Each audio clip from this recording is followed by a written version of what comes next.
في عز الغلاء ده نقدر نعمل غدا بنص كيلو لحمة بس.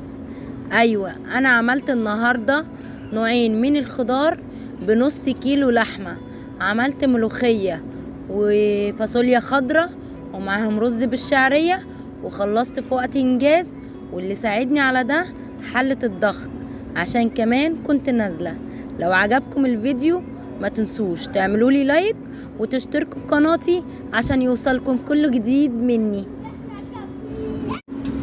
وطبعا زي ما قلتلكم انا استخدمت حلة الضغط، بصراحة بتسعفني كتير، انصحكم تستخدموها على طول. بدأت بقى بسليق اللحمة، حطيت المية على النار وحطيت البصلاية، حطيت طبعا المية بعد ما غليت حطيت بصلاية وحطيت اللحمة وحطيت فلفل اسود وحطيت حبهان، والتوابل دي براحتك خالص اللي انت حباه، ما تلتزميش باي توابل حد. بعد كده بقى سبتها تستوي براحتها، مع بال بقى ما احضر الاكل بتاعي، الخضار بتاعنا. انا هنا هعمل فاصوليا خضراء. كنت بقى ايه ضربة بصلاية في الكبة، حطيت حتة السمنة ونزلت بالبصلاية على السمنة، وقعدت قلبت لحد ما ايه اصفرت معايا. بعد كده نزلت بحتة تومة، بس هي ايه اهي حتة التومة، ونزلت بقرن الفلفل وقلبتهم شوية، وبعدين ايه حطيت عصير الطماطم. طبعا التومة ديت الريحة قلبة الدنيا، مش هقولك يعني بقى ايه الطعم ايه. بعد كده نزلت بفلفل اسود، نزلت بماجي بودر. وطبعا انت ايه لو حطيتي الماجي ممكن ما تحطيش ملح دلوقتي الا لما تظبطي اكلك في كل حاجة. وسبتها بقى تسبك نص تسبيكة. بعد كده جيت للرز، نزلت بحتة سمنة وحبة زيت، الزيت ده بيخلي الرز في حتة تانية خالص. ونزلت بالشعرية، قعدت اقلب لحد ما تحمر. بعد كده نزلت بالرز المغسول، وقعدنا برضو نقلب لحد ما الرز المية بتاعته نشفت منه. حطيت الملح وقعدت اقلب زي ما انتوا شايفين كده اهوت في الفيديو.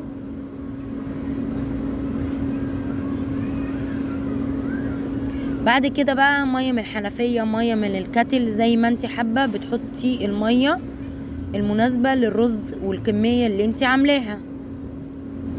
وانا بقى وطيت مش على القفل، وطيت على ورا مش على القفل. انا بعمل الرز كده، وبعد كده بوطي على الهادي. كانت اللحمة عندي استوت، رحت مملحتها طبعا. فتحت الصفارة وقفلت النار. خدوا بالكم اللي هيستخدم حلة الضغط، فتحت الصفارة، قفلت النار، فتحت الصفارة خلصت، رحت فتحت حلة وملحتها. بعد كده بقى رحت واخدة شوية شوربة للملوخية وشوية شوربة على التسبيكة بتاعت الفاصوليا. وبعد كده خدت حتة اللحمة هنا اهوت على الفاصوليا. وبعد كده واخده الفاصوليا بتاعتي عندي كانت انا مفرزاها في الفريزر، وانا حابه المره دي اعمل التسبيكه الاول. يعني انا محبتش اعمل الفاصوليا ني في ني، يعني ممكن انزل بكله على بالفاصوليا على القوطه على كله تستوي مره واحده، بس انا سويت التسبيكه الاول. اخر حاجه بقى رحت نازله في فصين توم نيين. لو اقولك ان المطبخ اتقلب من الريحة كانت جبارة. بعد كده ولحت على الملوخية، قلبت فيها شوية وغليت. وبعد كده كنت محضرة حتة تومة مع حتة سمنة، وجبت بقى صفرت شوية. وبعد كده نازلة بالكزبرة الناشفة واحمرت التومة، وبعد كده نزلت بيها على الملوخية. يا جمال الريحة من الفاصوليا والملوخية. وقبل ما ننزل طبعا انا زي ما قلت لكم كده ان انا كنت نازله ومستعجله. اتغدينا انا وفيروز عشان كنت النهارده موعداها اوديها النادي تتفسح وتقعد مع اصحابها، وانا طبعا اقعد مع اصحابي. واقول لكم بقى انا كده خلصت الاكل بتاعنا وجهز، واقول لكم باي باي، واشتركوا في القناة واعملوا لي لايك للفيديو.